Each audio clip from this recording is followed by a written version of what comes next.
I'm available 24/7 to help solve issues. Right. Call me 3 a.m. on a Sunday morning. I don't care. A cross-pollination of Thomas Edison and Tony Stark, Elon Musk. Were you a little naive when you thought I can easily build an electric car and a rocket? I didn't think it would be easy. Like I said, I thought they would probably fail. But you know, like creating a company is almost like having a child. So it's sort of like, how do you say your child should not have food? So once you have the company, you have to feed it and nurse it and take care of it, even if it ruins you. Yeah.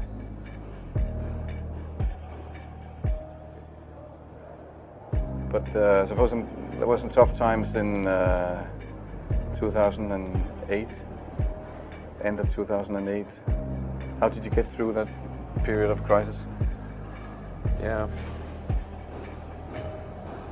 Can we just break for a second? Sure, of course. You want to wait a little while? Man, I sure hope it was worth it. Sure hope it was worth it. It's everything.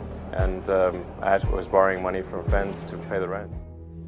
Well, I mean, Tesla really faced a severe threat of death due to the Model 3 production ramp. Essentially, the company was bleeding money like crazy, and just if we didn't solve these problems in a very short period of time, we would die.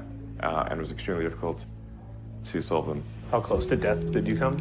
Within single-digit weeks. 22 hours a day, or like what? How many I hours? was working, so 7 days a week, sleeping in the factory. I worked everywhere I worked in the paint shop, general assembly, body shop. You ever worry about yourself imploding? Like it's just too much? Absolutely. No one should put this many hours into work. This is not good. People should not work this hard. They should not do this. It's very painful. Painful in what sense? It hurts my brain and my heart. Where do you come up with your best ideas? Are you on vacation, or are you kind of just like in the middle of the night you wake up and start drawing things down? Or You know, sounds really cliche, but like the shower is probably like wake up and go to shower in the morning. And I think actually what's really happened is kind of stuff is percolated in the subconscious. Right. And it's not really occurring in the shower, but you're kind of getting the results of last night's, computation, basically. Right. Whatever area that you get into, given that, even if you're the best, there's always a chance of failure. So I think it's important that you really like whatever you're doing. If you don't like it, life is too short. I'd say, and also if you like what you're doing, you think about it even when you're not working. I mean, it's something that your mind is drawn to, and if you don't like it, you just really can't make it work, I think. When you had that third failure in a row, did you think, I need to pack this in? Never. Why not? I don't ever give up. I mean, I'd have to be dead or completely incapacitated. Starting a business, I'd say, number one is have a high pain threshold. That's it. There's a friend of mine who's got a good saying, which is that starting a company is like eating glass and staring into the abyss.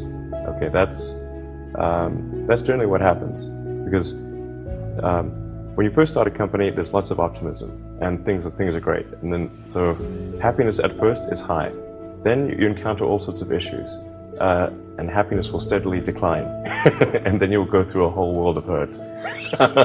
And then eventually, if you succeed, and in most cases you will not succeed, and Tesla almost didn't succeed, came very close to failure. Then if you succeed, then after a long time you will finally get back to happiness. I think too is you got to make sure that whatever you're doing is a great product or service. It has to be really great. And I go back to what I was saying earlier, where if you're a new company, I mean, unless it's like some new industry or new market that, if it's an untapped market, then you have more ability to, the standard is lower for your product or service. But if you're entering anything where there's an existing marketplace against large entrenched competitors, then your product or service needs to be much better than theirs. It can't be a little bit better, because then you put yourself in the shoes of the consumer and they say, why would you buy it as a consumer? You're always going to buy the trusted brand unless there's a big difference. So a lot of times, entrepreneur will come up with something which is only slightly better. And it can't just be slightly better. It's got to be a lot better. Number 3, I'd say, is constantly seek criticism.